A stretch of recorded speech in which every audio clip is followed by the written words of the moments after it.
రక్తనాళాల్లో బ్లాక్స్ ఉంటే అంగం గట్టిపడదా? రక్తనాళాల్లో బ్లాక్స్ అనేది చాలా చాలా రేర్ అండి.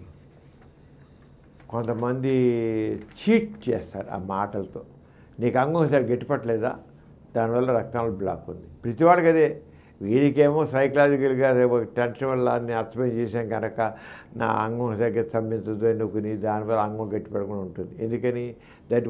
ఒక రకమైన భయం వల్ల అస్తమయం చేశాక అంగం గట్టిపడదు అనుకుంటాడు. ఇదండి వాడు డాక్టర్ దగ్గరికి వెళ్తే, ఇలాంటి డాక్టర్ దగ్గరికి వెళ్తే నీ ఊరికే హంబక్ టెస్టులు చేసి నీకు రక్తంలో బ్లాక్ ఉంది, అందువల్ల నీకు అంగం గట్టిపట్టలేదు, ఆ బ్లాక్ తగ్గడానికి నేను షాక్ థెరపీ చేస్తాను అని చెప్పి ఒక షాక్ థెరపీ పెట్టేసి 20,000, 30,000, 40,000, 50,000 చెప్పి ₹1,00,000 తీస్తాడు.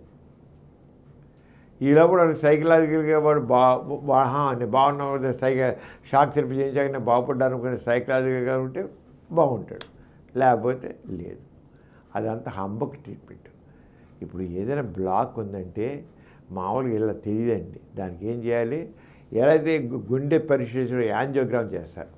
యాంజియోగ్రామ్ చేస్తే అక్కడ బ్లాక్స్ ఉంటే ఆ యాంజియోగ్రామ్లో తెలుస్తుంది.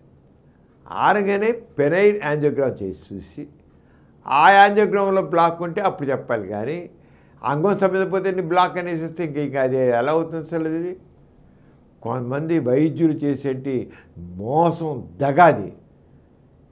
మామూలు అమాయకుల్ని మోసం చేయడం. ఎంతమంది ఉన్నారు అలాగే, ఎంతమంది మోసపోతున్నారు.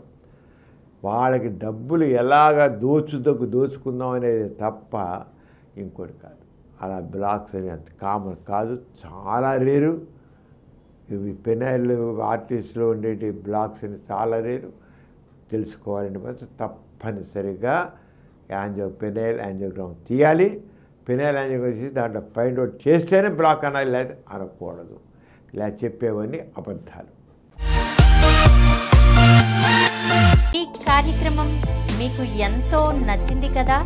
ఇటువంటి మరిన్ని వీడియోల కోసం అనతి కాలంలోనే 20 కోట్లకు పైగా వ్యూస్ సాధించిన సమరం ఛానల్ సమర్పించు సమరం మీకోసం ఛానల్కు సబ్స్క్రైబ్ చేయండి, లైక్ చేయండి, మీ ఫ్రెండ్స్కి షేర్ చేయండి. అలాగే ప్రక్కనున్న గంట సింబల్ని ప్రెస్ చేయడం మర్చిపోకండి.